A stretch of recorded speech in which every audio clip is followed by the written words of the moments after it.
I need the link.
All right. Hello, everyone. Hello. Welcome to Daughters of Qayin. If you don't already know me, my name is Jasmine. I'm one of the co-hosts of this program, Practicing Witch. You can find all of my links down below. I'll let my co-host introduce herself. Hello, everyone. I'm Estradia, your lovely co-host for Daughters of Qayin. Period. Canada Dry, sugar-free ginger ale. Sugar-free monster, because Not I'm even tired. sponsored. Because Not I'm literally tired. taking care of our health right now. So healthy. So healthy, honestly, fitness goals. So you guys are in for a treat. We have two lovely gentlemen with us. We're going to go ahead and bring the boys on and they can introduce themselves. Whoever wants to go first.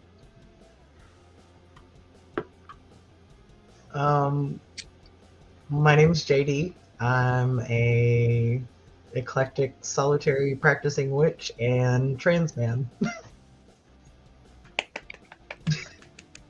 Work. We're glad you're here. I'm glad to be here. And I'm Marty. I am also a trans guy, and I am a witch and animist wizard. I play mostly in the Mesopotamian Reconstruction sandbox right now. So I'm into it. Yeah. I'm into it. So this whole stream is basically a way to kind of kick off the, upcoming Pride season, which I don't know if we've picked our sin. I know that a couple years ago we had Wrath instead of Pride. So I don't know if like we as a collective queer community have decided upon that. Like if we're doing like maybe Sloth, maybe we're taking it a little easy. I don't know, if we've maybe decided on a sin for June or not. But I thought it would be kind of nice for us to like kick off the Pride season and, celebrate really like our queer witchy culture with the Pride panel that we have later in June. But I think it's important that we especially highlight our community. And I think the history and like the experience of trans people, you know, throughout religion and culture. Like, I think that's really important, especially when, you know, far alt-right communities are trying to act like we're this new thing and product of like hormones and the nuggets and like, you know, clearly we've been around for ever, Not right? not the hormone nuggets though. The hormones and the nuggets. You don't need an endocrinologist anymore. You can just go right on down to McDonald's. Girl, take it. Right on down. Can I get my McTitties, please? You can get your titty skittles. You can get your titty skittles in the McNuggets now. That's what they're doing. I'm into it. It's true. It's not propaganda. So usually I like to start these things off by kind of talking about dictionary definitions, but I don't know if we have that here. So what we're really focusing on today is going to be centered around trans people in spiritual spaces. We definitely like to highlight stuff through history. And there's We're historians over here. There's some of us are. We're historians. Also, I love that Jared and I are over here on the right side of the screen being the blur brigade because we don't want y'all to see our shit. Yeah. I got my cute little light. Yeah, see, you and Marty have aesthetic backgrounds. I have my husband's video game shit back here that's not cute at all. I mean, that isn't a aesthetic. I was going to be in the Blur Brigade, but my office and art room is at the very top of the house, and it's really hot up there right now. So I was like, I'm going to the parlor. So. I love the parlor. Yeah. The parlor is parloring, honestly. It's very aesthetic. Yeah. Marty has a beautiful home. Yeah.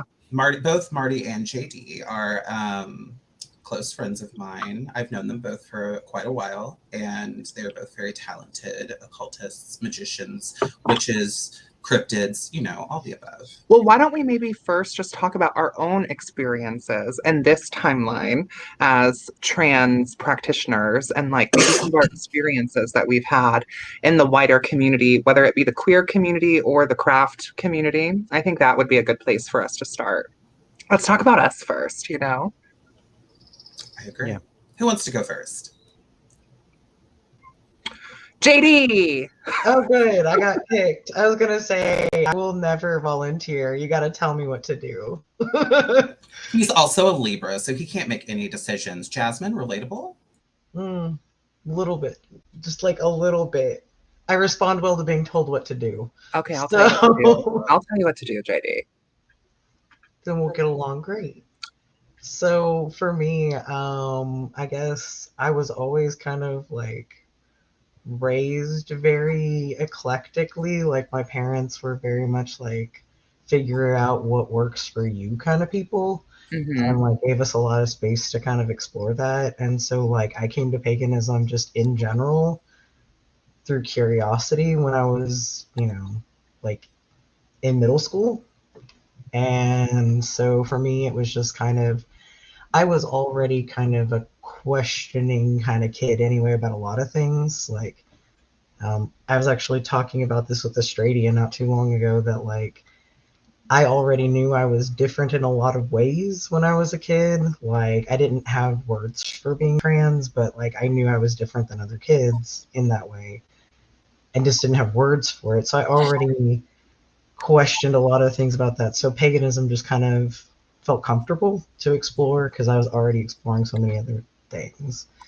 And was solitary through most of my life up until I was in my mid-20s. Never really felt comfortable joining a group. Still kind of loosely affiliate more than join. But it's mostly because a lot of the groups that I was encountering, especially when I was younger, seemed to be very dedicated to a very binary system that just never felt comfortable for me. So I never joined. Like I never felt comfortable within that system, even before I really had the language to explain why. So still kind of solitary for the most part. Even now, just doing my own thing, I guess. For me, it's always been a little bit personal, and it's been hard to relate to other people as far as just in general for practice. I don't actually know anybody here locally anymore. Everybody's kind of like you guys, close but not close enough. Aw. JD. But you can come work with us anytime. Oh, road trip. Aw. I mean, I'm gonna be down in Louis for the Witches Ball, so Same. Yep, we plan on going. Actually, Jared and I were just talking about, I was telling him that I was kind of pivoting on what I wanted to do and that I was changing to the Queen of Cups and that we were probably going to do royal face cards for the ball instead of like a major arcana, because I feel like everyone's going to try and be major arcana, you know? yeah, I don't know, Marty, if you know about it, but there's the second annual Witches Ball in Louisville, Kentucky, September 30th. And so the theme is tarot. So like it's like masquerade, it's like real cute. That sounds awesome. cute. I didn't know about it, but I like the idea. Yeah, you should go. Like I'm going as the not devil. far. I'm JD, going as the devil. are you in Louisville now? Mm-hmm. Well, technically, like Louisville adjacent. You don't Technically, gotta, like, I dox just yourself. recently moved to Southern Indiana, but Yeah. like I'm less than 10 minutes away. So Cool. technically. I love all the Libra comments happening here. My wife is a Libra, and I have so many Libra friends and roommates and ex-roommates, and it's funny how they tend to come in swarms. I We're just can't escape iconic. them. I We're can't iconic. escape them. My mom's a Libra. This entity over here is a Libra. He's a Libra. I'm surrounded by Libras. Yeah. We're iconic. Icons. For The only inanimate object of the zodiac. So okay, yeah. Fair. anyway, Marty, would you like to I'm showing my like Hellenic astrology nerd side where I'm like, yeah, it is technically an inanimate object. I think it is actually an embodied sign of the zodiac, but for those who are nosy, I'm a Virgo sun, Leo moon, Sagittarius rising. So do with that what you will. But yeah, if we're talking about history, same where I actually had the privilege of going back to my hometown recently, and I went to a really kooky small school. But still, it was like, even though we were a bunch of really fun, crunchy granola kids, I still knew that I was like, something's weird. Like I'm a tomboy, but like extra, like what's happening here? And was really lucky that I was able to be the weird little witchy kid that I was for a long time. But yeah, like hitting the real world around high school and finally meeting other people who weren't just, big scale mainstream religions, like going to high school and running into people who have, read Drawing Down the Moon and talking to them and they're like really fired up about it. And you're like, oh yeah, that's cool. But then you read it and you're like, oh, okay, like there's some stuff about menstruation and I'm like starting to feel uncomfortable about that, like for my own like complicated reasons, so yeah, I spent a lot of time just on the edges of things, like looking in, going like, that's really cool, but what do I do? And I've struggled with that throughout all of my time amongst like organized and even solitary people, where you'll join a group and you'll think, like lovely folks, like let's meet up, and then someone at a thing says something and you're like, oh boy. And I mean, then that can happen in so many ways in like American kind of pagan in general culture. Unfortunately, there's a lot of people carrying around unexamined baggage, right, from what we're dealing with, and sometimes it'll pop out of people and you go, oh no, this is not what I was signed up for, and I thought I made myself kind of clear, but we have to have a talk now about whether it be racism or transphobia or just straight up like old school homophobia, or it will fill in the blank. yeah and that's been troublesome too, because as much as when you get past kind of like the 101 witchcraft or whatever you're doing with your practice, whenever any of us hit kind of the 201 level, like we're getting into like the advanced classes now, even when you're kind of writing and crafting your own stuff and you try and talk to mentors or people you looked up to, or and say like, hey, we've written all this material or done all this construction of ritual for things, or we have these we're worshiping a god and a goddess and we're talking a lot about that. What's the other stuff? Can we talk about the other stuff? There's like a whole universe out there, right? Like, can we get there, right? There's a feeling of kind of being stuck or being like, why are you bringing this up all the time? Like, isn't this good enough? So that's definitely been kind of the thing that's held me back from being really chummy with everybody, you know. Like it's a rough thing when you end up withdrawing instead of jumping out. So I don't know. I didn't mean to make that like really somber. No, I'm so into it. And honestly, like I think the trans experience can sometimes often be like somber because of how our society is sometimes. I mean, like we're literally dying. Yeah, Like and I'll touch on literally. that later when we talk about this too. But like, I think there is I did a panel at Heron recently, a professor that I had known when I was a student there. This is Heron School of Art and Design in Indianapolis. For those tuning in, it is the only accredited art school, like a solitary art school in Indiana. So a lot of us congregate there. And he was like, hey, why has there never been an LGBT exhibition of alumni? We're a very old school. Yeah, that's weird. Why is there never? So he did it. And he managed to pull it off. And even with that, like we could only find a really small pool of people who were out queer graduates, you know, because there was this proximity to death. Anyway, but I brought up the Dionysian current in transness and the liminality of witches. And there's like an ecstatic death component of being on the edges or being in the liminal that I think tons of witches and magical folks have run into over and over again. But you know, like tends to happen. You get a bunch of trans people in the room and you're like, oh, I'm a birth doula, I'm a death doula, I'm a like death worker, oh, I work with this psychopomp, and you're like, oh, all of us are like very in proximity to death. Interesting. So you know, that is interesting.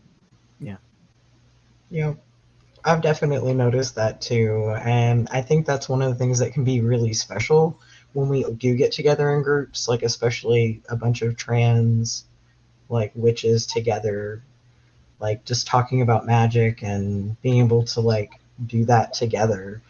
I feel like it has its own very unique, very powerful kind of feel to it that's, I don't know, its own special thing, you know. It's rare though. Like I rarely get to do what we're doing right now, and I know. I was really looking forward to this, you guys. Like, are we allowed to like answer chat questions? Yeah. This is my first time on here, so but there's one that's really interesting to me. The like some people say things because they're older or they don't know the new terminology. Yes, okay, Solo V, this is magic. Look at this technology go. And yeah, like that's why I was saying like then you have to have a conversation about it with those people in the community, either like, hey, you invited me to this event, you said it was chill, but so and so is saying some things that make me a little bit worried, you know, like let's have this conversation. Like, yeah, was it just that they're out of touch and they oopsied, or the way that they say things was not like how they thought it would come across? You know, I know plenty of people who are actually putting their money where their mouth is, but then sometimes say stuff and you're like, that was a real goof up, you know, like I get you, but like, wow, you know, like I have older white men in my life who do that, where I'm like, okay, we're close, but like, let's fix this. But it can be other like subtler things too. And I think like when I got more seriously into sort of the modern day paganism stuff as an adult, I ended up in the kind of Hecate circle for a while. And there was someone kind of local to us, and I was excited. And it seemed like this person was a good expert and had regular meetups. And I was like, oh my God, I can meet real live people who also are having these experiences and interested in this stuff. And I talked to her, you know, and like every time, you know, like I would kind of reach out to these people and be like, hey, thank you for your work, but like, I am trans. Is this a problem? Like, you know, just that, like, just let's get it out of let's clear the air, right? And she was like, no, it's fine, you know. And I'm like, cool, great, thank you. And then she kept inviting me to women's circles. And I was like, hey, like, just so you remember, I'm trans and in this flavor, not that flavor. Right. Because sometimes people, they're like, okay, how do I describe this person? Like, what am I using the terms, right? And I'm like, hey, like, I appreciate it. I'm going to pass it along, but not for me. And she kept inviting me to them. I was like, stop inviting me to these, right? Yeah. No, like, thank you. Like, I was like, what's going on? And eventually I was like, what the hell? Like, please stop. Like, what's going on here? Why are you doing this? And she was like, well, and made a lot of excuses. And I went, oh, like, your money isn't where your mouth is. Like, you thought you were totally fine and chill, but then you weren't ready to just figure out some basic stuff. You know, and then that deterred me from going to that group and meeting other people who could have been super chill, right? Like, Sure. could have been really awesome people. But for me, that was like, oh, it's not worth the drive, right? And then we ruin it. And I'm like, you know, why have we chased all of these marginalized groups out of here? It's like, well, you know, is it worth it to fight through the BS sometimes? So Yeah, I, you know, when I was really kind of coming into like the witch, pagan, magical community in our city here in Indy, there really wasn't a table for me. And I really didn't vibe with most of the leadership of various groups. And it was mutual. I mean, they didn't vibe with me, I didn't vibe with them. So I just decided to build my own fucking table, which has been quite an experience as someone who, you know, is working in like metaphysics and association with a brick and mortar store and who is putting on live rituals, who is running a coven. Like, it puts me in this really weird position where other people feel the need to, I think, examine me a little bit more than maybe they would like a cis woman doing the exact same thing that I'm doing. I feel like, you know, me running a coven, not being initiated, or just me even being trans. I remember I had this one person who once, like, this was like probably year 2 or 3 of like our coven hosting open Sabbats for people to come to, because we would host 4 open and we would have 4 closed a year. And this person literally came to the store to get a reading from me, to proposition me, to ask me if he could be if he could be the high priest to my high priestess of our group. Don't even know this person. We're not friends. You've never came to a Sabbat, and you're like insinuating that I would need you to, like, that our group. It was very, for one, that's just a very Wiccan-esque sort of like way of thinking to me, that like high priestess couldn't efficiently run a group without a high priest. That's problematic. But like, 2, let's just entertain the idea that like you did need that sort of like system. Would I, as a trans woman, not be able to do both? Like, why could I not serve in both of those roles? You know? So, in terms of my transness, like, I always knew that I was trans femme pretty much since I could talk.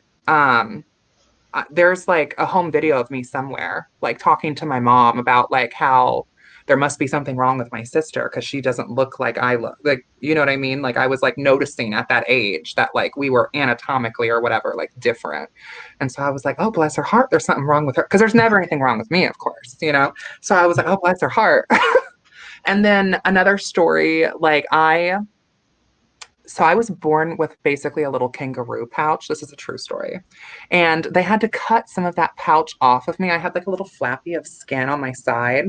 And they had like a blue pillow and a pink pillow. Like, they were little plushy dogs. I still have mine somewhere on my bookshelf. I'll see if I'll find it later. But anyway, I wanted the pink pillow, and the nurse looks at my mom and is like, "Are you sure he wants the pink pillow?" As if it was like this horrible bad, you know what I mean?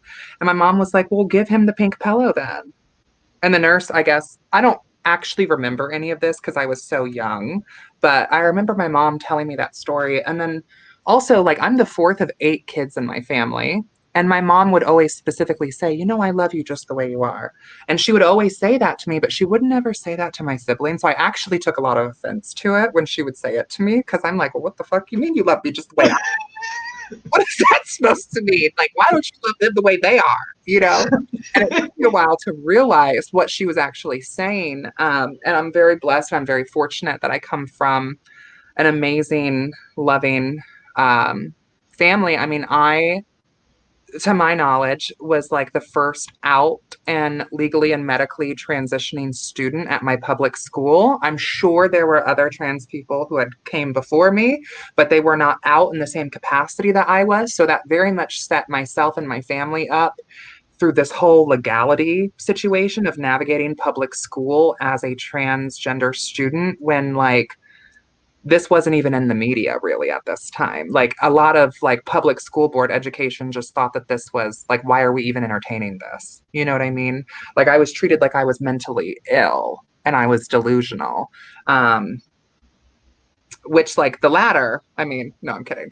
But yeah, so I think my experience overall, I sometimes feel, and I don't know if anyone else relates to this or not as a trans person, but like I am someone who have like, I have lost real dolls that I've been friends with and that I've known and that I've gotten cocktails with and that I've like sat across the table and had a plate with. And like, they passed, like they were unalived in various ways. Two of them I lost just last year.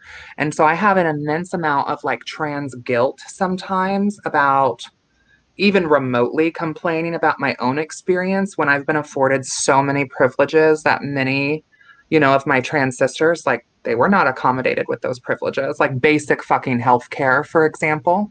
So I have a hard time really like because I feel guilt over that, even though it's not necessarily like it's a my fault situation. It does just feel like, damn, like just the way that the cards kind of like were laid out. So and so got these amount of privileges. Well, these, you know what I mean? I don't know. But within magical spaces and witchcraft spaces, I'm really curious to also hear some of the differences that, we might have as trans women versus you guys as like trans men might have within specifically magical communities. Because, yeah, I think that would be, I'm curious. I mean, I definitely get like the red tent cult narrative, right? Where it's like our womanhood is constantly devalued, right? Because like we can't menstruate or something, and that's supposed to make us like less of women. But like I'm sure most of those red tent runners probably wouldn't want a trans man like, appearing like, let's say like Buck Angel. Not that I'm a fan of him, but like, are you gonna have him up in a red tent, No, you're Right. not. No, you're not. Yeah, I mean, that's kind of been the interesting uh, experience that I've had. I was very active, like doing like outreach and, doing like workshops and hosting conversations and talks. Australia has actually done some of those with me before at festivals and things like that. Before I ever came out and transitioned, because I did not do that until I was 30. So, all throughout my 20s, I have been really active, like in pagan communities, especially as, an openly queer person, trying to, like create a more inclusive trans space for people, which I didn't get a lot of pushback from before I transitioned. But once I did transition, I got a lot more pushback from that community as far as like excuses on why we can't do things now, or like why it's not the right time for things, or, well, people aren't really comfortable with that because of this reason. It was fine before when I was a cis woman teaching this class or holding this space. Mm-hmm. But as a trans man, people are not comfortable now having these conversations. And it was really interesting to see some of that change in the way people treated me and the exact same subject matter I was presenting once I had transitioned and came out. It was definitely not as welcoming. And women that I had known for a very long time that I thought were close friends of mine were suddenly uncomfortable, including me in supposedly open events, things that were not just for women. And it made me feel less comfortable. Like Marty was talking about, they're not explicitly telling you you're not welcome, but it's very clear that you aren't. Just everybody seems very uncomfortable now. Mm-hmm. Yeah. So yeah, you're definitely right. They're not as open and welcoming. Like it's one of those things that, they hold it against trans women, but don't hold through to those same values. It's very hypocritical. Well, and I think too, like, I very much perceive there being like plenty of just like misogyny that gets plastered over even into our own queer community where like, you know, trans women's bodies are always the topic of conversation. And my perspective, I'm not saying, you know, like example, working at a barbershop where ESPN plays constantly and I'm cutting these men's hair and they're making comments about Leah Thomas, the swimmer. And I'm listening to these men, you know, joke about trans bodies and trans women, for better or worse. I mean, because not all of them are necessarily all saying problematic things, right? Like, Right. there are good people out there too. But like the fact that it's a topic and I'm cutting their hair and they don't even know who's cutting their hair. You know what I mean? Like, it's just, it puts me in such a weird position. And then like when we're talking about hormones, like we're almost always talking about how this is affecting like trans women, unless we're talking about like fertility and birthing. Mhm. And then it's, oh Mhm. no, like, Oh no. right, we can't sterilize our youth and da da da da and all this. So, but Australia, why don't Meanwhile, most countries make it a mandatory thing to change your gender only after becoming medically sterilized. So, you know, there's right, that lurking right. as the undercurrent beneath a lot of that. Yeah, like for better or for worse, there's the hyper media sensationalized perception of trans women and the not invisible, but I like didn't there's like want a to weird say like that. Yeah, it's I like didn't. Yeah, I know what you're trans saying. men are But I standing didn't want behind to the say that curtain. trans It's like the men Mike Wazowski effect where like the barcode's over the trans man's face all the time. I'm sorry, like that was a short joke no, about myself, but no, yeah, like where sometimes if you talk to people who are well-meaning but have very, very limited understanding or experience, like it's always very funny and sweet when I'm out in public and then someone like I'm kind of like I'm trans, you know, and then they're like, oh, thank you, and like trying really hard to be super feminine, and I'm like, oh no, bless your heart, we can go multiple ways, like it is not all trans women, I'm so sorry, you know, like that sort of like, oh geez, I get it, but like, oh no, um hold on, and then also I'm just like, oh damn, I passed really well, huh? No, so it's very complicated. Yeah. but before we get too much more into where we're going, Australia, let's hear from you too. Like, tell us about your kind of journey in the craft and your queer experience as well. So queer wise and as a trans woman, you know, I didn't always have the vernacular to describe what I was growing up. I grew up in a small town here in Indiana, well, medium-sized town. I grew up in Richmond, Indiana, and at no point in my history have I ever been masculine. I went through moments where I would experiment with what I called going to boy town, where I would try and present as more masculine at times. And it just felt like an outright lie. It felt so gross.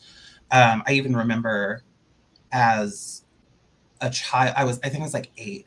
I had this screaming match with my mom that she does not remember, but I distinctly remember this.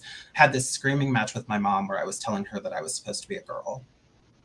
And she like stormed off and slammed her bedroom door and everything like that. Now, that's not to say that my mom is not supportive. I have a very supportive mother. She has gone through a lot of steps to learn to be understanding and accepting of who I am. One of my first witchcraft experiences, I started practicing witchcraft in earnest probably around the age of 16. In my hometown, we had this little occult store that opened called Happy Heathens.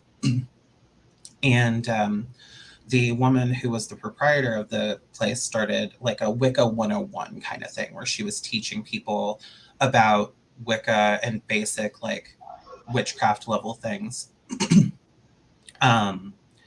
And I remember one day we were having a conversation about the divine feminine, basically. And there was this woman in the class who said that men could never understand what it was like to experience the divine feminine. And I was like, well, that's not true. I experienced the divine feminine very deeply. And I explained myself, and she goes, oh, well, you must be mistaken. There's no way you could understand femininity that way.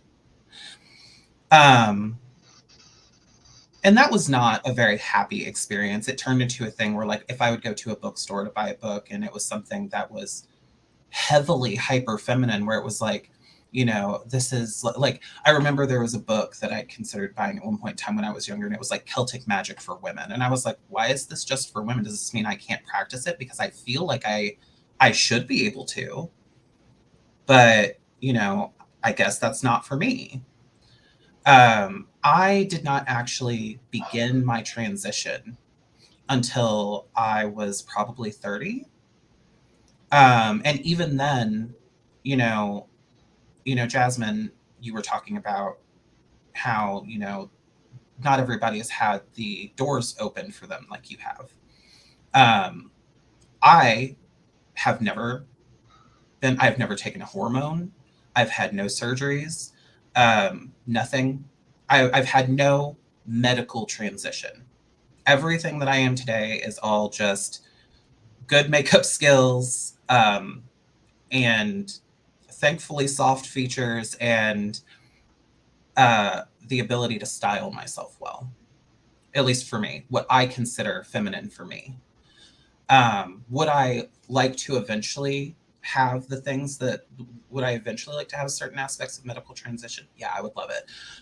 However, in this day and age, with the way that politics are going in the United States, the possibility of me having access to those things, that window is getting more and more narrow. So, and that's just something I have to accept. But it doesn't mean that I'm not going to fight those things, to make sure that I have access to those things when I'm capable of having access to those things. Spiritually and magically speaking, I have always struggled with connecting to the masculine. It's not that I don't have reverence or respect for the divine masculine. I absolutely do. But I've always connected very deeply with the divine feminine. I've always been very divinely feminine myself. I have always just completely drenched myself in everything I can that is feminine to me, for me. Not femininity doesn't have a particular look. I adhere to a lot of traditional feminine norms. I wear almost exclusively dresses. I like having long hair. I like wearing makeup. I like soft feminine colors.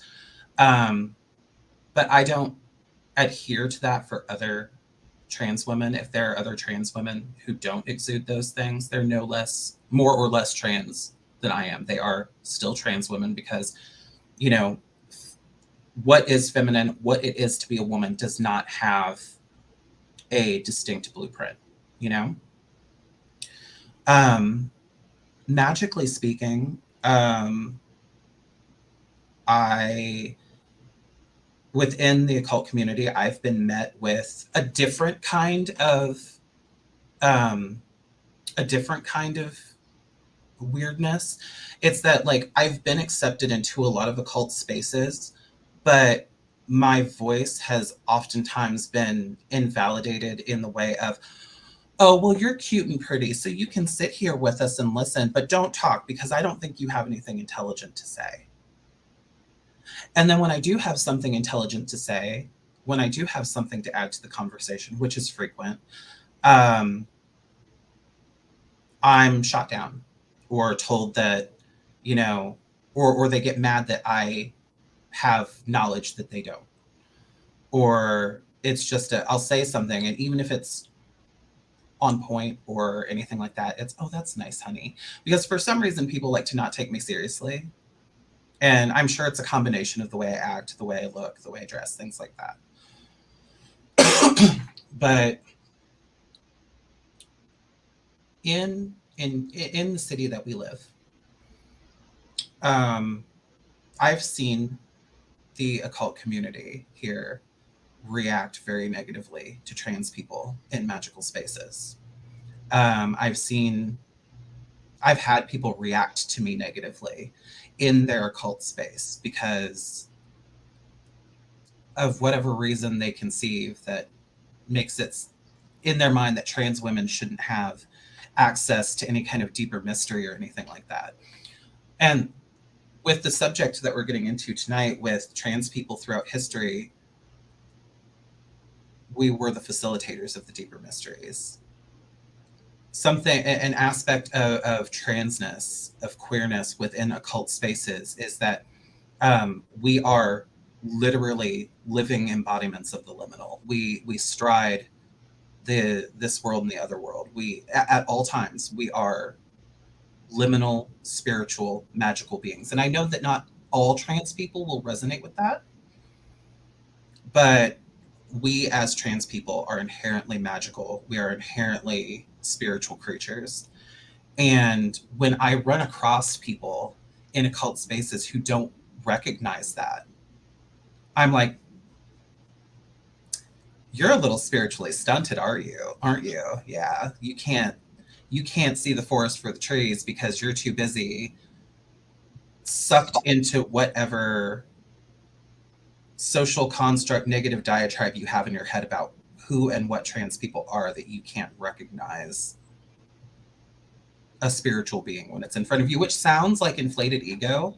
I understand that, but I've met so many amazing trans people who are so deeply spiritual, and I've never really met any singular cis person who matches them on a deep spiritual level. And that's just my experience. I'm not saying that doesn't exist. That's just how I've experienced people. Yeah, I think like, I see this conversation a lot with like, cis women, trans women, and like, a connection to magic and mysteries and whatever as women, like women's mysteries.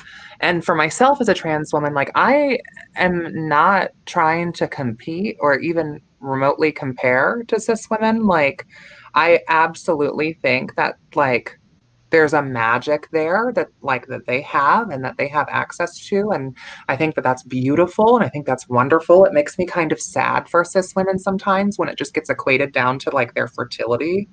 Like that's kind of gross to me just because I'm not really into the We whole did not fertility have cult. 200 years of changing fundamentally how our society is structured, Yeah. and getting like women out of subjugated status only to turn around and just bite yourself again for the same thing. Like, Yeah. don't do that. Don't go down that road. Yeah, and I Do do I not take really that yeah. devil's bargain from the Republicans. Like, sorry to name drop a big name on here, but like, Oh, don't we do that. We name Okay, good. we name drop. Yeah, We get yeah. messy. We've got some spicy takes over here. My But household. no, like I definitely agree with us being inherently connected to the liminal. And I don't feel like necessarily it makes us more than, because I don't even think it's comparable to. You know what I mean? Like I think that Yeah. trans women and cis women, we really are. I mean, we're both women, but we're like, we have very different experiences. And I think that it just can't quite fully be compared. I do want to touch on Isabel's question, but I'm going to pop onto this. The witchy community super ostracized in this Abrahamic world. For our own community to ostracize others is so sad and hypocritical. My thoughts on this part is I think that there is kind of this false assumption that many people have coming into magical communities or the craft in general.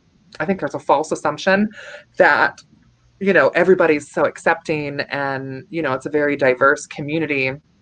But like really you look around and a lot of these spaces are predominantly white spaces. A lot of these spaces are also like, while they might be, and I've talked with other male witches before, trans or cis, about this particular aspect, but while they might be kind of like, some of these spaces might be very female or divine feminine focused. If you take a look at a lot of our occult literature, look at the list of all these white men who have written these books, right? Like I was talking with a male practitioner not that long ago, and like he was kind of sharing about how, like as a cis gay man, sometimes he feels unwelcome in the craft because it seems and it feels sometimes like it's kind of a girls' club, which like I can kind of get that, but also like we look at our literature and a lot of our founders and people who are really pushing the craft forward are men. Not that there's not influential, women authors as well, of course, but like look a lot of these big names like LaVey, Crowley, Gardner, Alexander, like, you know what I mean? So, but okay. let's touch on this question because I think this is a really good question that Isabel has, and I would like to hear your guys' opinion on this question. So, as for the craft and your magics, do you feel like being able to fully actualize as trans has been a boon to your power because of masc and femme balance? Would love to hear your takes. I'll let you guys take this. Whoever. I mean, for me, yeah, like earlier when Estradia had said that, it was hard for her to connect to the divine masculine, I think that's one of the things that I guess was different for me. I never had a problem feeling connected to the divine feminine before, but when I started talking to other witches and other women specifically, it felt like although we were describing the same thing, it was different. Like their experience with it felt inherently very different from the way I was describing my experience. And that kind of struck me as odd. And as I continued to grow up and practice and grow in my own personal practices and transition, it was like I unlocked a door that I had always just kind of walked past. It's like I knew it was there, but I never really opened it up until then. And I feel like for me, I've been over the last 3.5, 4 years I've opened that door into the rest of my power, my rest of my potential that I'm just now really beginning to explore in a way that's mindful, I guess, in a way that's more meaningful, and has been more fulfilling and rich than some of my previous experiences, and has given me a new perspective into those experiences.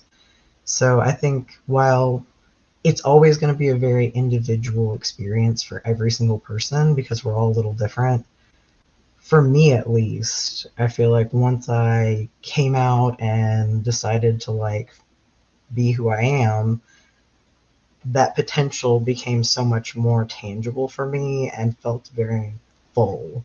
It was like the color and sound got turned way up, it just felt more vibrant and powerful on an energetic way that I can't really even really describe. So that was it for me personally, at least. I It get felt what you're very. saying, though. That makes a lot of sense because that was similar for me as well. You're muted, Bab. Damn. Okay. Every stream. I know. Take a shot when Jazz is talking while she's muted. We'll be, having a great time. I don't know if it's really so much of for this particular question. I don't know if I necessarily think that it's in direct relation to my transness about me coming into my power and my power booning or whatever. I think it's more about knowing thyself kind of thing, and me being deeply connected to myself and having that connection and learning about myself and standing in my truth as a trans woman, as a pansexual, as a general threat to society, fill in the blank. To me, it's more about confidence and the power that comes from living in your own divine sovereignty, and also carrying that torch as even just by going about your life as representation for other people to feel more comfortable taking up some of these spaces as well. So I don't necessarily think that it's I feel because I'm connected and in my truth as a trans woman, it's made me more powerful. I don't necessarily think that. I mean, maybe that's part of it, but I think it's just more about knowing thyself and being connected to your own truth and really living your truth that has amplified magical power and energy. Oh yeah, I think we're all self-limiting. If there are limitations, it's because we put them there either consciously or unconsciously. So I think knowing who you are and owning that, like you said, it opens up that potential. You now can be fully in your truth, right? And access that. It's not that you couldn't necessarily before, it's just you didn't even know where to look. Mm-hmm. Yeah, I agree. Part of it can just be chalked up to I, as a human practitioner in this mortal form, feel way better and I'm more productive and I'm learning more things now than I would have been if I didn't try to be like honest with myself. And I think that's also like it's in so many magical traditions where it's like you got to look really hard at your own self and the world and like be brave. Like initiatory experiences are scary experiences, right? So I think it is very clear that medical experiences or discriminatory experiences can be intense initiatory experiences sometimes, or even just hopefully in a nice way, like just know thyself so good that you figure out what your gender is, and then you go on and become a wonderful, successful magician. Cool, awesome. Like I want a future where you don't have to struggle about it, right? Like, and but then yeah, there's also if you want to be specifically leaning on that gender multiplicity liminality, I think there's some really cool avenues for that and some really cool examples and histories of that. And like that's what gets me fired up about not just like I don't like sometimes I wake up and I'm like, yes, the liminal experience, the universe experiencing itself is having a bad day, right? Like I feel like shit. I am not a glamorous all-powerful being. I'm having a terrible day, right? Like sometimes it's just like that, being immortal. So we're not always divine emanations of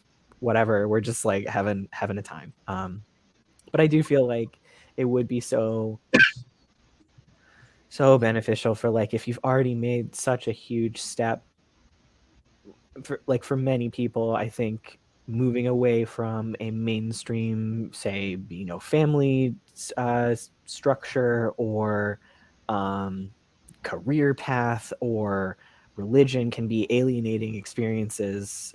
So many times people have to be brave about it and undergo that, know thyself. And then it's so disappointing that if you've already made that plunge once, it's tough to see you in the pool and you haven't taken the bravery to go in the deep end, right? Where you can do the really cool stuff.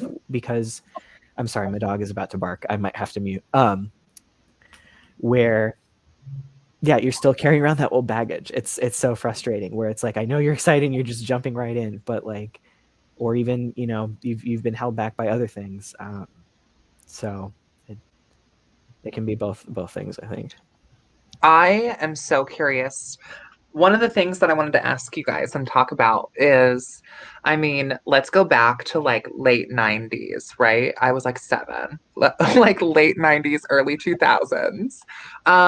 Let's look at any Scott Cunningham book. Just pick one off the shelf. Like the concept of sex and gender, like kind of placed over ritual tools. And like really genderizing everything from like crystals to herbs to like implements like the athame, the wand, or the cauldron, the chalice. What do you guys think of that? Is that something that you guys like kind of give any thought to in your practice? Do you use sex or gender in like kind of any way, like in that particular fashion? I'm not saying like sex magic per se, but we could talk about that too. What does that look like for you guys?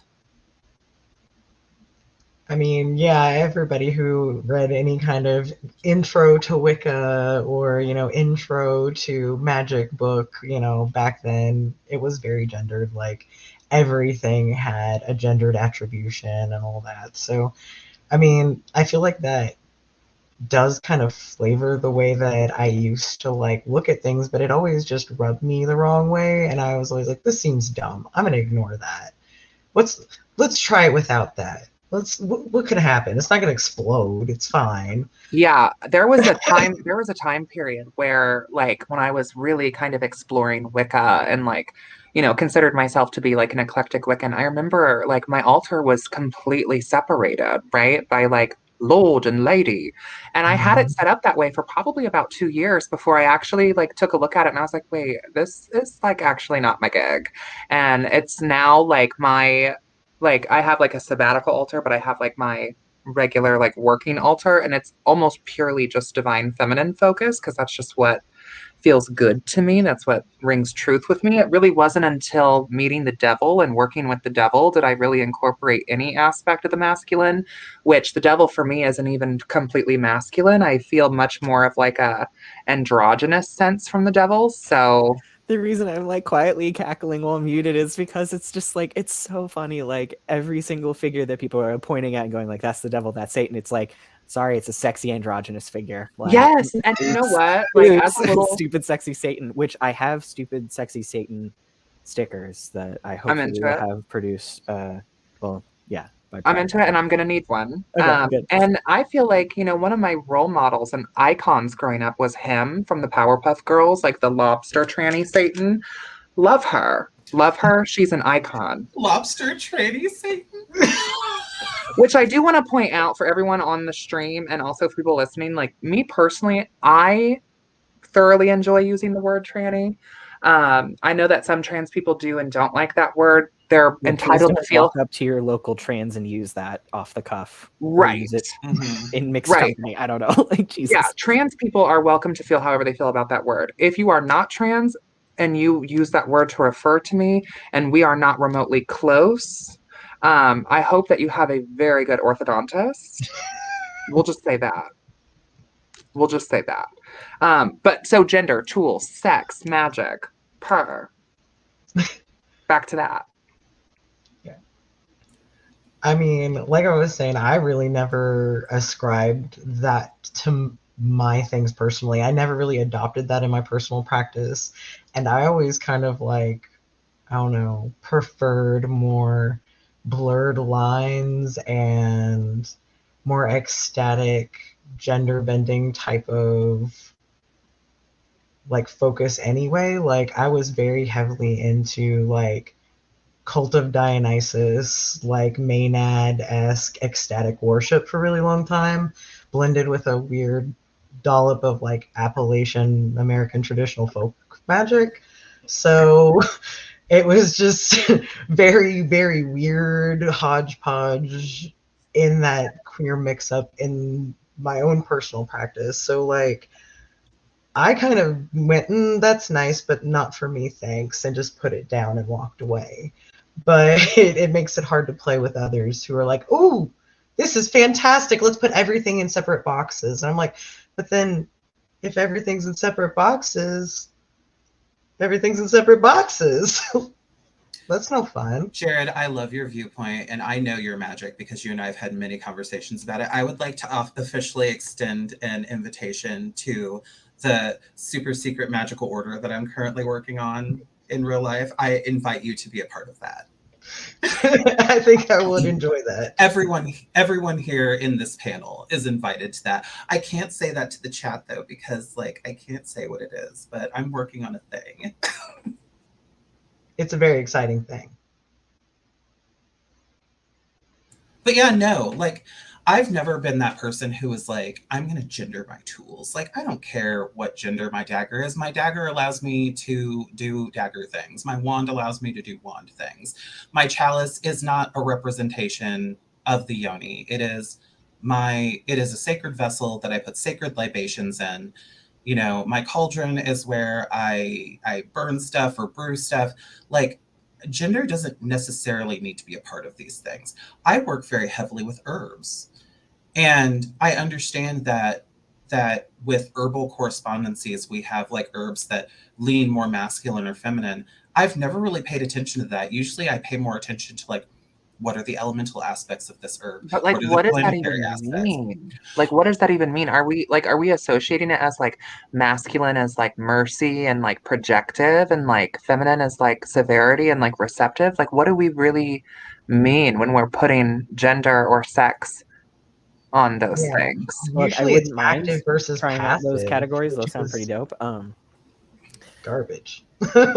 No, yeah, it's like I'm kind of two ways about it, where on one hand, sometimes if you want to have a list of like varied options or opposing options, like if you have like a huge correspondences table, I don't mind if maybe you have masculine and feminine on there.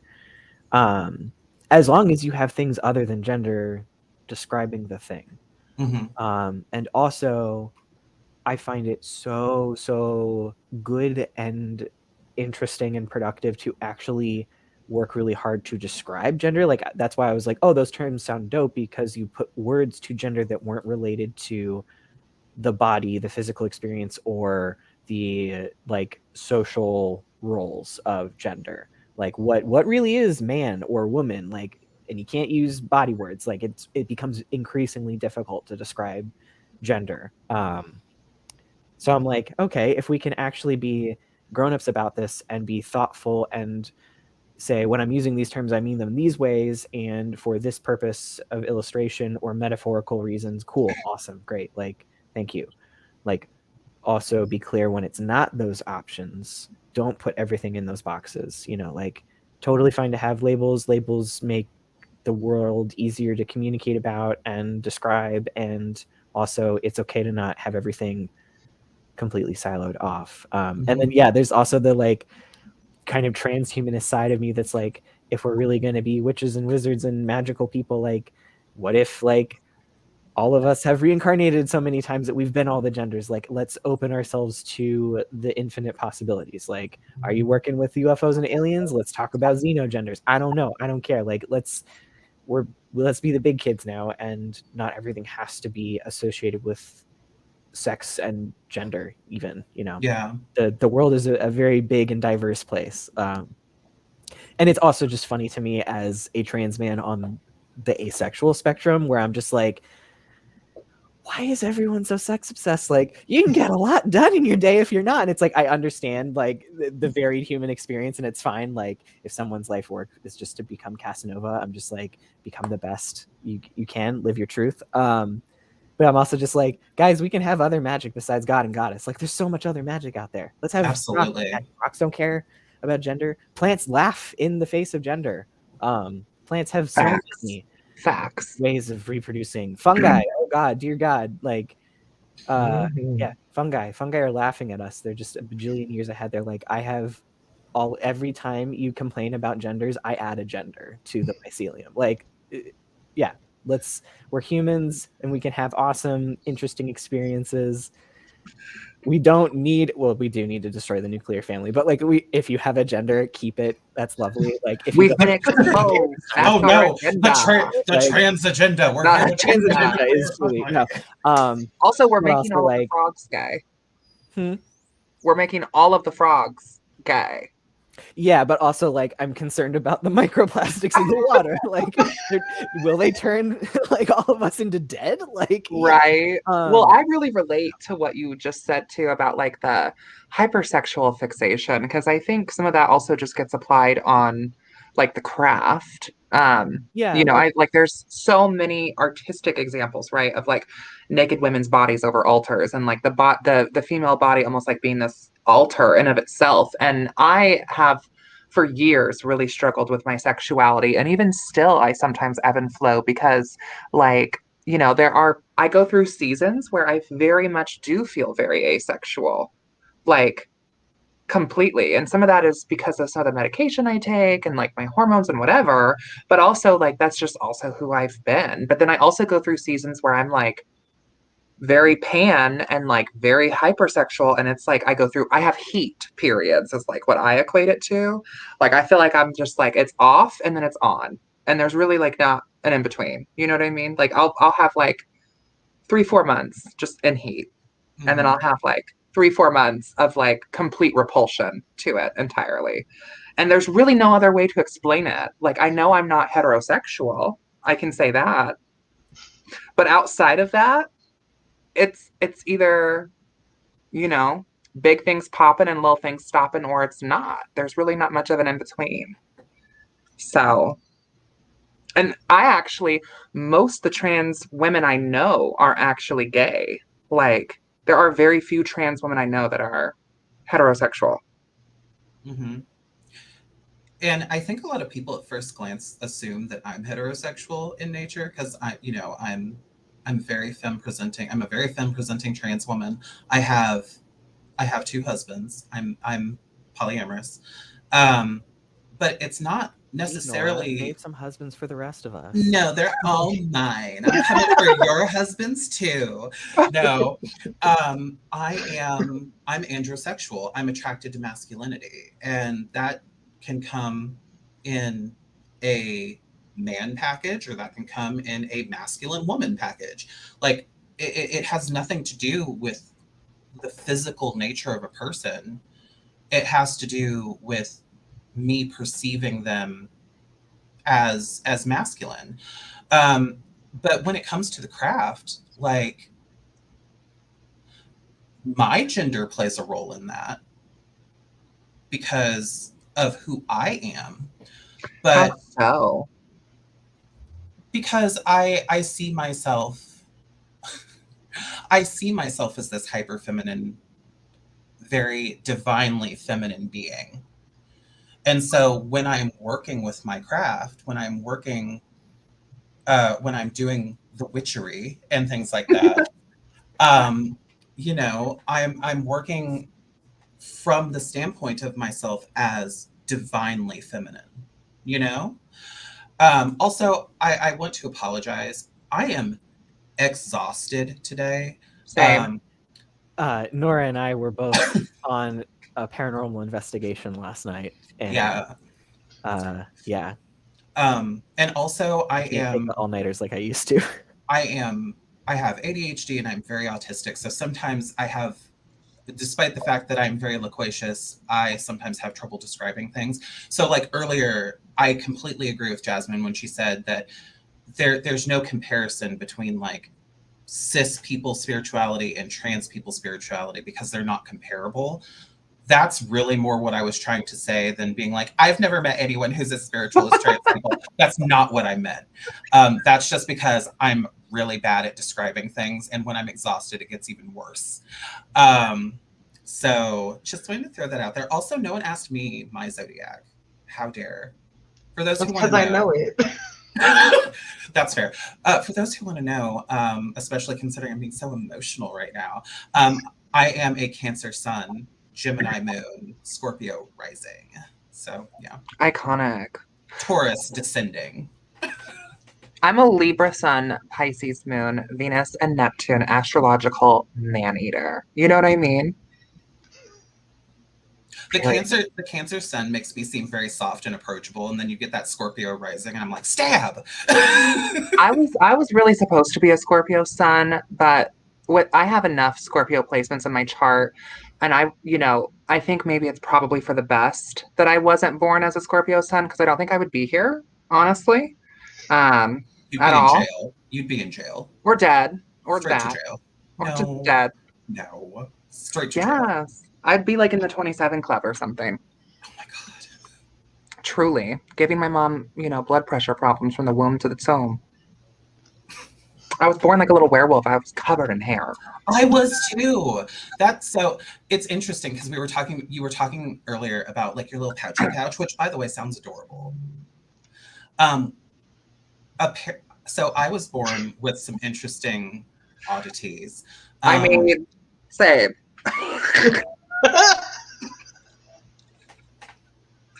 I was born with a caul. For those who don't know what that is, that means I was born with a thin layer of skin over my face. Uncut. I was born uncircumcised. Welcome to the trans panel, everyone. We're on our doll behavior. I'm so sorry. But for those who don't know, that's supposed to be a sign of a seer, and I am a fairly gifted seer. So, I think a lot of trans people are like have a connection to that, and I think some of it comes from, honestly, just trauma too, like learning how to like read people and read situations, and us having to be like hyper aware of like people's body languages and like the energy of the space and from people. And like I think that the connection to that is inherent with our experience because it's also like so important to our survival. Yeah, sure. I'd say that's definitely true. And I think that part of it is also, like we were talking about earlier, being that, historically, trans people have been seen to be, straddling that line between everything, both the physical and the metaphysical, not just, gender lines, but being kind of that bridge between alternative worlds, between what we see and experience, like all of us in reality, versus the more intangible portions of that. Yeah. And putting this panel together too and like planning this, I actually kind of had like a realization of like this huge gap in some of my trans like understanding when it comes to looking at it through the lens of religion and culture and history, because I thought, I was thinking about it and I was like, okay, I can think of like numerous examples of like trans femmes in these spaces, but then I was thinking like, okay, where are the trans men? Like where are the trans men in these examples? And just to be completely honest, like I couldn't think of one. And so I Mhm. remember I was talking to Australia and like we, were on Le Google, the greatest grimoire of the modern age. And we were like, we were trying to find y'all. You know what I mean? We were like, It's difficult historically because like there's a lot of information about like trans temple priestesses like in Greece. And then I know that um, Marty knows lots about um, transness within Mesopotamian culture, specifically mm-hmm, Sumerian. And like I was doing Mercury things and I was digging digging and I was like, and there's lots of record of like masculine presenting women or trans men as warriors and hunters and protectors and things like that. But I was trying to find trans men in occult spaces, and it was oddly difficult to find good, coherent information. And that's, like Jasmine said, that's one of the reasons we're really happy that we could bring you guys on, because it would be, if you have a perspective on that, it's definitely something that we would love to hear. But also, part of this is we want to make it known that there are trans men in spiritual spaces. There are very gifted, wonderful, talented, spiritual trans men in occult spaces. mm-hmm. And I just think it would be inappropriate to even have a trans panel without our brothers on the panel as well. You know what I mean? Like, I mean, don't get me wrong, I can be very like girls club, but like for this particular thing, I think it's important like to have that perspective of like,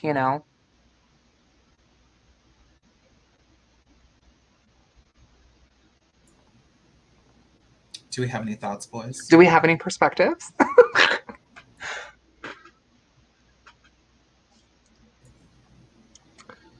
I was, Jared, go. I was gonna say I have thoughts, but like I also like don't want to be talking like all the time. I was like, I want to give That's why other you're people here. chances That's to why you're talk. here. We want Yeah, you here to Fair talk. enough, this is because the like I time. know that I will just talk for forever because I have thoughts. I mean, I think part of it, like historically, is women in general were not given a lot of power. They were seen as valuable for their ability to create more people and were kind of considered property. So to have the freedom to be able to do something like transition usually would not be afforded to most young people who were born with the ability to give birth. So I think historically that's part of it. But I mean, even then, there are records of like, myths at least, if not, real concrete people of, women being transformed into men in mythos. Like, I'm sure Marty probably knows what I'm talking about with like Ishtar and Inanna being like able to actually change people from one gender to another We love her. in myth. I mean, clearly that's just one example in history of like being talked about. We don't have like concrete, like the names of all these trans men in history. Yeah, exactly, right. Like my own personal headcanon, the first writer, the first named writer that we know of is Enheduanna, who was a priestess of Nana, the moon god, who was the father of Inanna, Ishtar. And Enheduanna wrote a ton of poetry for Inanna, like a ton of like very ecstatic, like sapphic kind of poetry. And my headcanon is that she was what we would have described nowadays as a trans woman, as a priestess, because she was like the second eldest child of her father, who was the ruler. And I'm like, interesting. But like, also like, first writer's a woman, awesome, amazing. Like, I love finding first writers like it. That amazing. Let's expand the literature. But yeah, there are actual specific rites. A colleague of mine who is also trans is working really hard on getting a ritual together for something that we do have historical evidence of called the head overturning rite, which was Inanna's ritual action of changing the gender, the like societal gender of the person presented to her.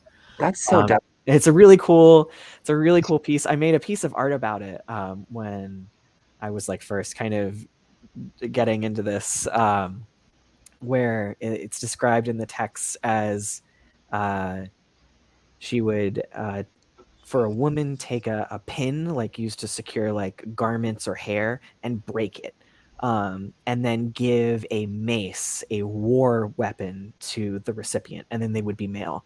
And then for men, vice versa, break the mace, give you I think it was like a necklace, to become feminine. Yeah, so like you get an upgrade, whatever you do. Like Inanna gives you an upgrade. I'm here for the jewels. Yeah, I know. I was right gonna say, now, could you but, imagine like if all the dolls just had enchanting rhinestone, like oh my God, linked yeah, out like of our Inanna's girdle, like Freya's girdle, like yeah, it's some I mean, enchanted stuff. Like it's interesting, and I think all of you know this about me, but usually I'm wearing quite a bit of jewelry around my neck. Like I wear a lot of jewelry that's meant to be like spiritual and magical in nature. Like it's all sitting in front of me. I just didn't put any of it on. But like yesterday still. But like yeah, like that correlation is interesting to me because especially necklaces are things that I wear as magical pieces. Same. I'm sorry, Marty, I didn't mean to cut you off. No, not at all. Yeah. Yeah, there's just like a ton of really cool different hints at things that we're sort of just now beginning to see, whether it's because the initial translators were a lot of Victorian era European men. A lot of the literature is also just kind of language locked, like some German stuff. Like I am not fluent in German. I don't have, academic grade German accessible to me. So I can't understand some of these analyses. And so you have to kind of, again, like trans people, like you hear through the grapevine, like so-and-so in this town did a ritual, right, to so-and-so. Like, oh, I heard so-and-so did that in the 70s, right? There's a similar kind of verbal mythos. So yeah. But yeah, JD, I also didn't want to like cut you off totally with just going down this complete rabbit hole.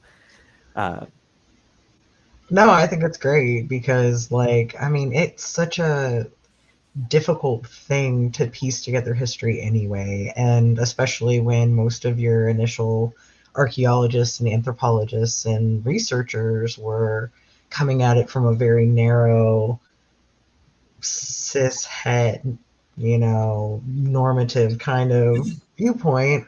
That's kind of the way they're gonna view everything, and a lot of history needs to be re-examined, and we're only just now finding out things that really, had we been a little bit more capable of being objective and having more viewpoints initially, maybe would have been interpreted completely differently. And so it's great that we're doing that now, and that we do have more like queer historians and researchers being able to be a part of that. But it's so difficult, like you said, if there's language barriers or geographical barriers or academic barriers. Yeah, or Disseminate it. whole chains of like custody and knowledge were destroyed by war and imperialism. Mhm. Where all of us are sort of trying to like pick up the pieces anthropologically now. Like we've caused so many destructions. We're all just trying to repiece it together. It seems. Not to be too doom and gloom about that. But yeah, and I think it's also I try not to be. This is part of also like my like I have to take my own medicine where I need to stay open and curious to the multiplicities of the world, where maybe I'm reading some text or something like an interpretation by someone, and maybe it's this is a totally new like gender assignation or cultural idea that like we don't have right now, or we don't have the language for. So I'm not going to be too quick to just place it in a specific box. Like maybe some of them ring bells so clearly that align to cultural and like gender roles that we've seen time and time again, that we can be like delightedly like, yeah, that's me. Like that's a very affirming thing.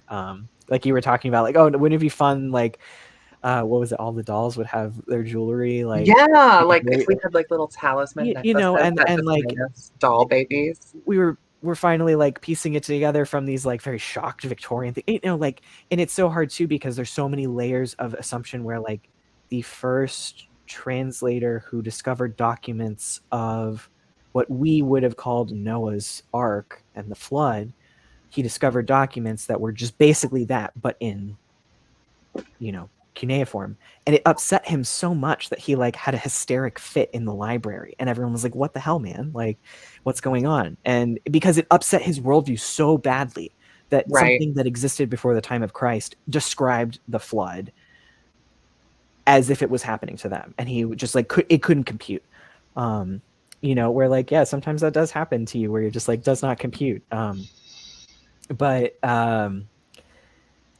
let's see. Yeah, there's like a whole class of priests in some literature and like documentation where, again, talking about death, they were lamentation singers. They were a specific like you had a job basically that was tied to your identity, what your job was in this early agricultural society. There's like a lot of talk in like deities assigning people to different jobs, and like you get to do this thing and the king gets to be here, and like so they're assigned to be lamentation singers, presumably at religious functions, funerals. We stand drag in the church. We love it. Yeah, love exactly. Like, but what that makes me think of, not meaning to interrupt you, but what that makes me think of is something so silly. I don't know if anyone watched the cartoon My Little Pony: Friendship is Magic. Of Yeah. course. But that was entirely built on the idea of an egalitarian society. What your role was within your village was based on what your cutie mark was, which denotes your talent. So everyone had a role to play within their society. So the correlation of your role is divinely presented to you is very appealing to me for some reason. I've always wanted to get a little cutie mark tattooed. I just think that would be so cute, like a little cutie mark. For those of you listening, if you guys do have any questions, we'll reserve like kind of the last little bit of this here in a minute for like Q&A. So if you have any questions for, any of us regarding trans experiences and spirituality, magic, religion, feel free to leave those comments down below. If myself or other people on the panel feel like maybe it's too personal or they don't want to go into it, obviously we have every right to not answer your question, but feel free to leave them anyway. I also did want to touch on something else, going back to sex, more like in a literal sense. I can't necessarily speak to this from like, a trans mask perspective, but I feel as a trans woman, a very like different and also like heightened sense of like fetishization. that word. I mean, I think women's body is just being sexualized, period. But like, I feel like as a trans woman, my body gets like heavily fetishized and sexualized in a very different way. You know, almost like I'm treated sometimes as like this unnatural sort of like esque thing. Like it's this hyped up sort of like fantasy, You're right? so exotic. Just trans women like in general. And you know, coming also from the perspective of like the adult entertainment industry, like you have basically like these three main categories that you have a ton of subgenres under.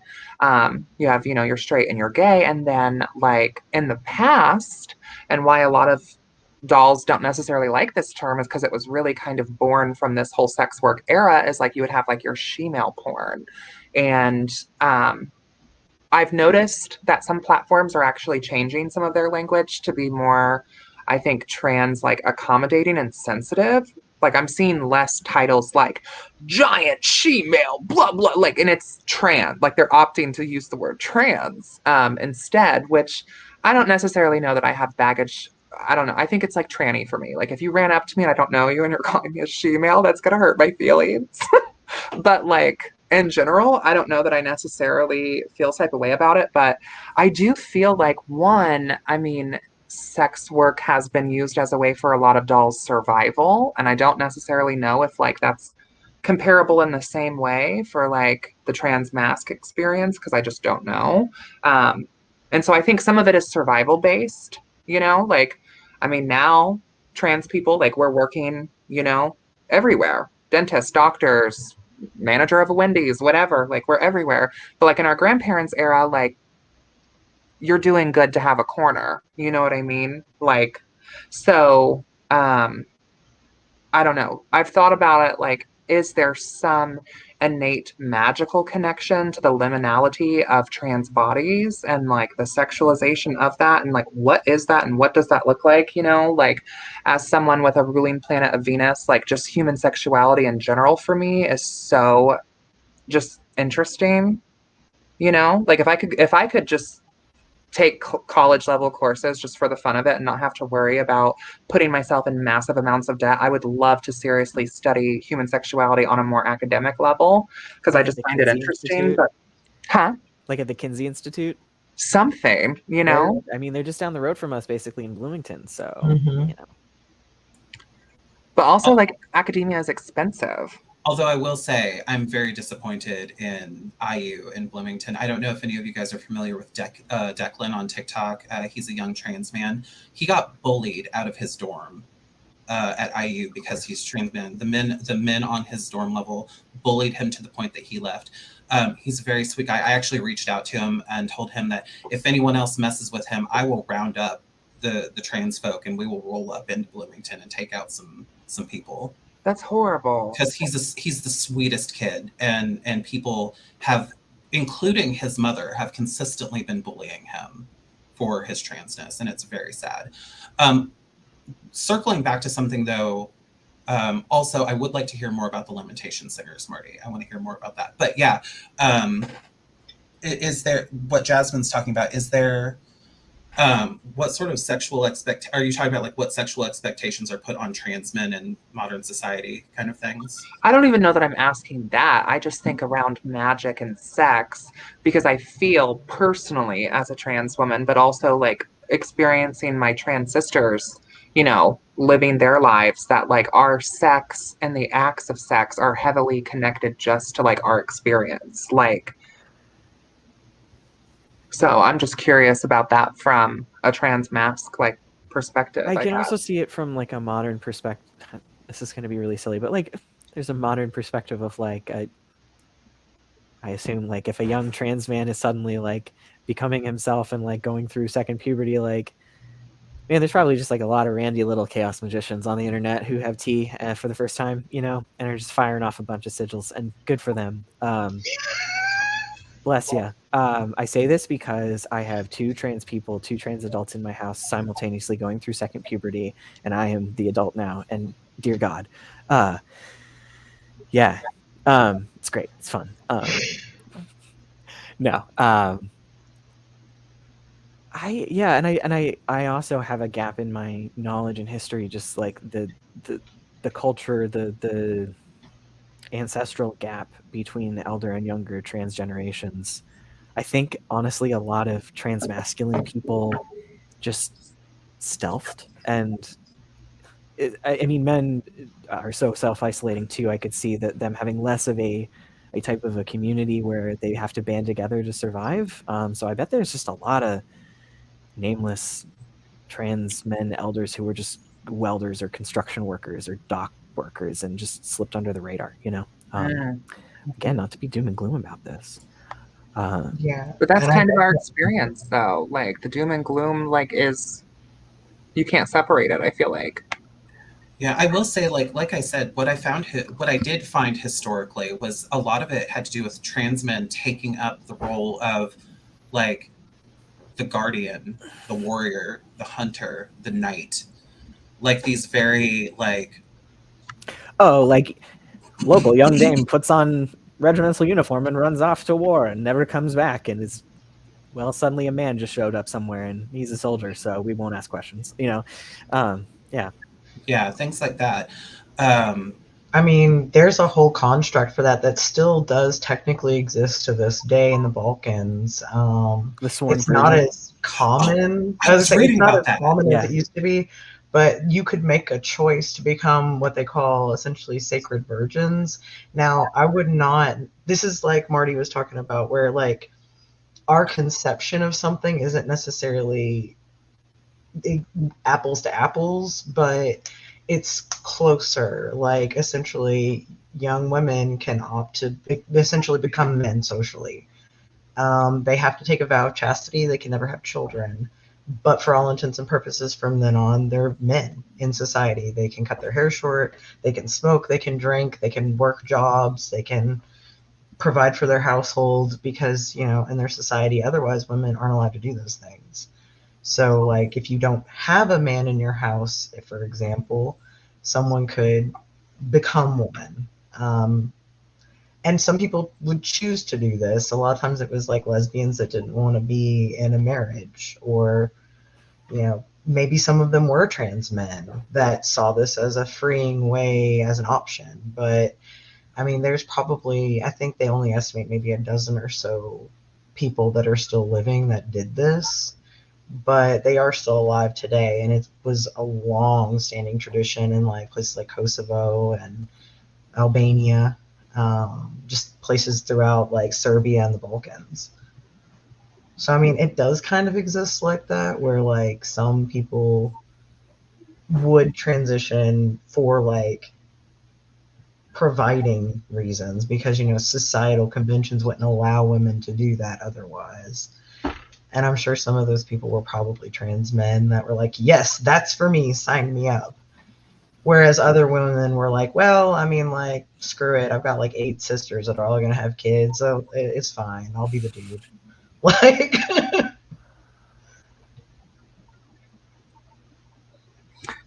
Gannon says, you mentioned some goddesses with trans history. Are there any gods, goddesses y'all would recommend? So we talked about like Inanna Ishtar, absolutely that. But also, like, on a side note, I think it's really fun as queer people for us to really just lean into the abominable.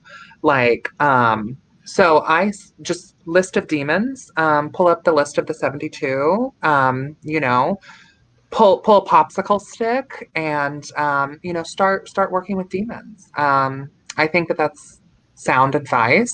I think that it's kind of funny considering that, I mean, for most of my life, I think the wider society has made me feel like I'm going to hell anyway, so I might as well familiarize myself with the residents, I think, and make Pre-book nice. the best trip. No, I'm kidding. Right. And like make knives with them and everything. And it's just kind of funny, like the whole, like, even like Lil Nas thing, right? Where it's like for decades, you've like kind of put this rhetoric on trans people that, like, you know, we're satanic, we're evil, we're going to hell, blah, blah, blah. And then you have like, you know, people in pop culture using satanic imagery and, you know, sort of like But then they get parallel mad to when queer you do it culture. anyway. You know, like Lil Nas is like, okay, I'm going to hell. Okay, cool. Right. Here we go. And then Right. it's like, no, but not like that. Only in an unsexy way. Yeah, you're not allowed to enjoy it. It's not Yeah. a punishment if you enjoy it. Make me harder. Right. No, stop that. You know. So I think that most of the infernal, you know, spirits of the Legion, I very much feel very queer vibes from, you know, our unholy Lilith. Absolutely. Yeah, that's who comes to my mind. I can honestly say, as a priestess of Hecate, as a devoted priestess of Hecate, Hecate is very much about.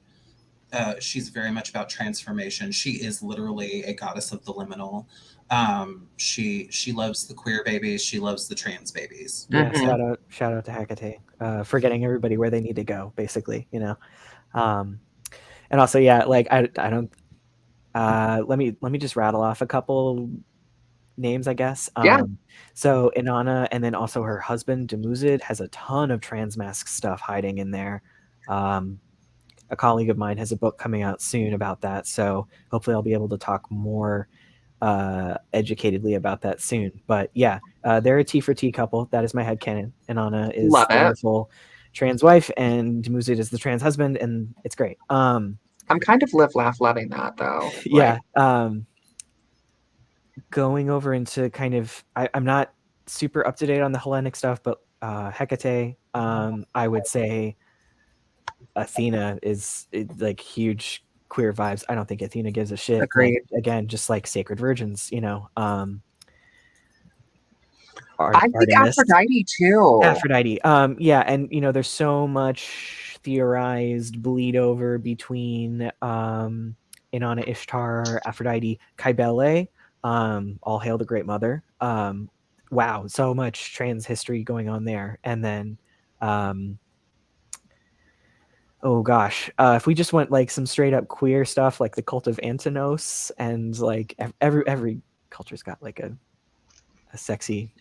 I think too, like there's a lot of deities that are associated with water. That, you know, water also being associated with death. And then Enki. How could I miss my main man? Yeah. Enki. Jesus. From a Greek perspective, wibbly wobbly. From a Greek perspective, I've never viewed Hermes as a masculine deity. I agree. I've always viewed Hermes / Mercury as a very like androgynous, like gender queer, gender neutral, gender fluid deity. Especially considering his own psychopompic liminal nature and as a messenger of the gods, which anytime you're listening to mythology and you hear a being described as a messenger, that means they're always highly magical. Dionysus. Oh my God. Absolutely. How can we forget?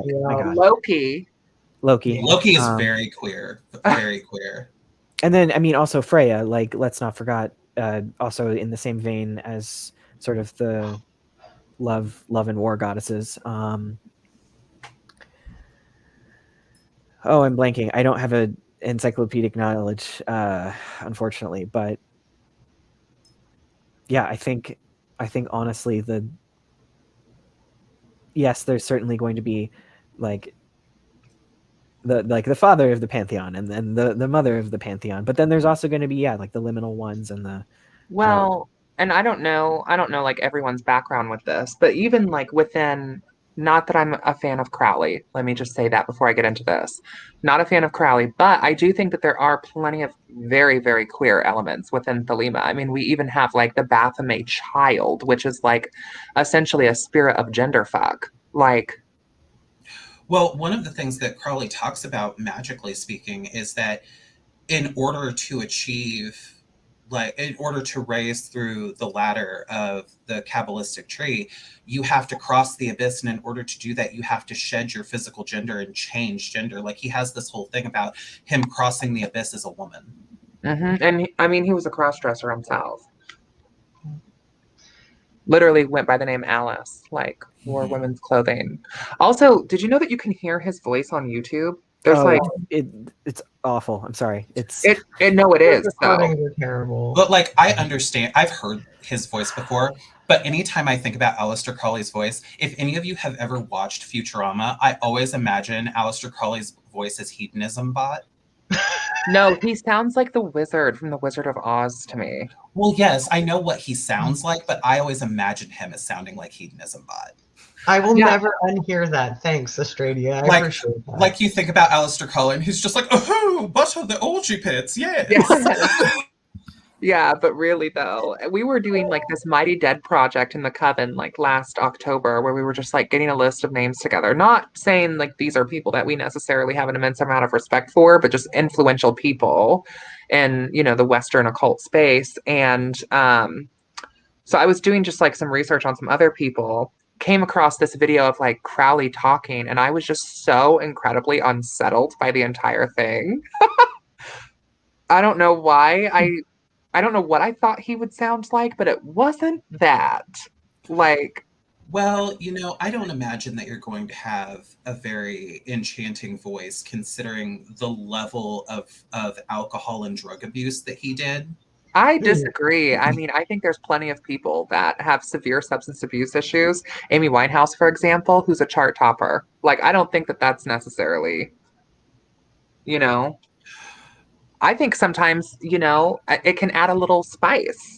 You know what I mean? I A little don't think it. sparkle. I don't think it did for him though. No, It definitely sometimes you're did. just a weird little man with a weird little voice. Yeah, he was for real. Yeah. But the Baphomet Child is very inherently queer. I feel like also the Scarlet Woman, the Sacred Whore, that can be very queer as well. Especially like the unification with the great beast on which she rides. Yes. Like, yeah, there's a whole lot of very like gender bendy unification and line blurring of gender in Thelema, which I have always appreciated about it. Yeah, I don't think that actually gets highlighted enough because I think it gets overshadowed by like all of Crowley's shit that like is Absolutely. objectively horrible, like just objectively horrible. But I think that Thelema actually is like very supporting of queerness. Like it's an inherent part of a lot of the rituals. Yeah, I like think full they've disclosure. updated it where you can be a sibling instead of a brother or sister. Yeah. They've updated a lot of the language to allow for a gender neutral option. And which is instead of a good. soror or a frater, they're just going by stars now, I think. Okay, yeah. Like the Latin word for star, stella, solis, Yeah. something. And they're recognizing people's transitions now too. Like if you have been ordained in the EGC and have attained priest or priestesshood, you can change that and like be recognized as the other thing. Like, Oh, good. that's one of the really well-known members that has been teaching about the Gnostic Mass within the OTO for many years, transitioned a while back and brought all that kind of up, and they settled it.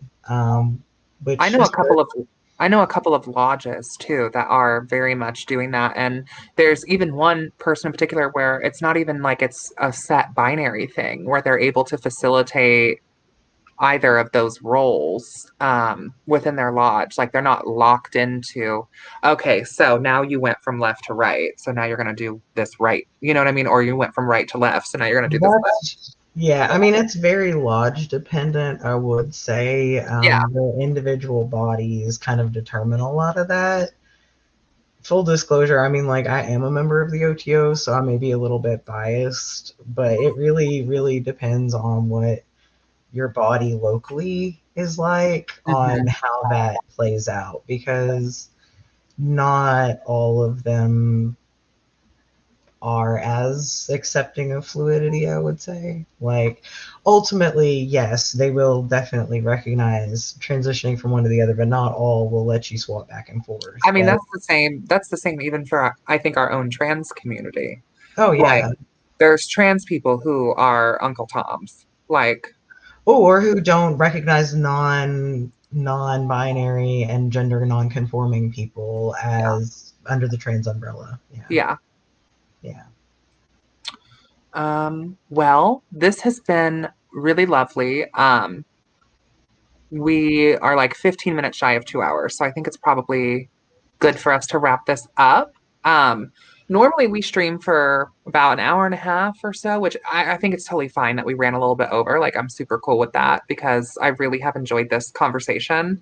And Marty and JD, I really appreciate you guys making time in your schedule to come on and to hang out with Australia and I, the Daughters of Qayin, on our live show. Now we have our Brothers of Qayin on the show, so this was just really nice. Yeah, it was nice hearing your guys' I wish we could do this more. Like I feel like there's so much more that we could have really talked about and covered. And I appreciate everyone in chat too, like Liz and Abby and Gannon and Isabel and everybody who came out and watched and who will watch, because that's the crazy thing about this YouTube thing is like we're interacting with people in the future, but in the present, like it's wild. It's an online grimoire that we can go back and watch and cringe about. Do you guys have any closing thoughts on magic and queerness and transness and just anything that you would like to kind of end on, like a closing thought or anything? Or maybe some advice for, people looking to treat trans people in their life better, or maybe people who are questioning their gender and wanting to like explore that, like anything, thoughts, feelings? I think it's super productive for every human being to examine their gender and their roles and where they are in society and what they want versus where they are. And so, yeah, I feel like if you have not done that flavor of soul searching, that's a great place to start. And also it kind of helps you understand and be more empathetic to other people. And when you realize you can be the same gender, presumably, but have completely different wants and needs and expectations out of it. And that just helps you. The more specific you can be and the more communicative, the better relationships you can have. And I think that's a huge fundamental part of magic too. Like I come from the school of we're going to make relationships with the spirits and we're not going to yell at them. Yeah, so maybe this Pride Month, do a little bit of thinking about your gender, and also like it's such an important skill for magic too, to be able to think about and imagine and really devote yourself to pondering other experiences, other perspectives. So it's a great mental skill to have, I think, as a magician, as a magical person, really imagining a different, walk in someone else's shoes, or to imagine non-gendered experience to be a better comrade to, say, a non-gendered spirit or person or thing you are experiencing. So yeah, that's mine. Yeah, and I think I would agree with that. And I would add to, don't make yourself less to fit someone else's definition of what magic has to be. Don't ignore things that you're drawn to and interests that you have or things that you want to explore because other people tell you shouldn't, or because that's not really magic, or boys shouldn't do that, or girls shouldn't do that, or there's only one way to do something. Like, I would definitely challenge people to question not only what they want, but once you do find out what you want and what works for you and who you are, don't let go of that because other people doubt you or think you should. Mm-hmm. Don't let other people's narrow-mindedness hold you back from what could be greatness. Yeah. Purr. Big purr. Do you have anything, Australia?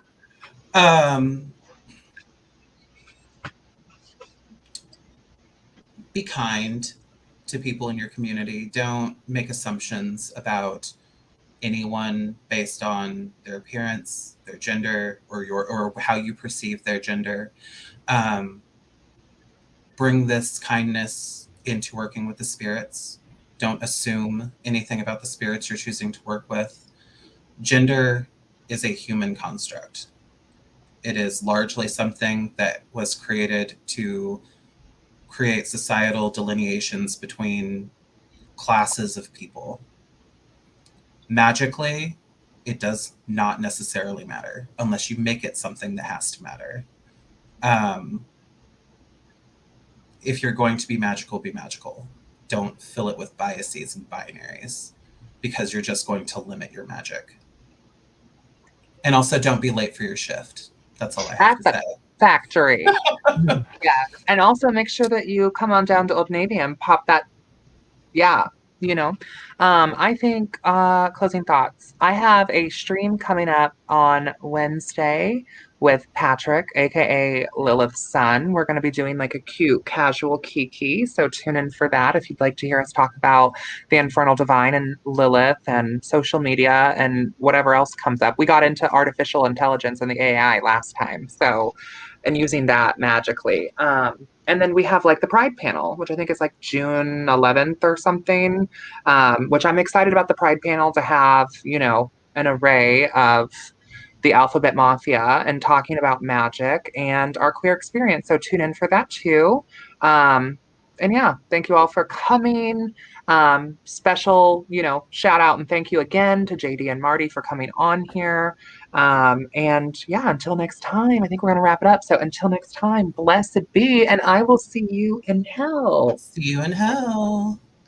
Thanks, ladies.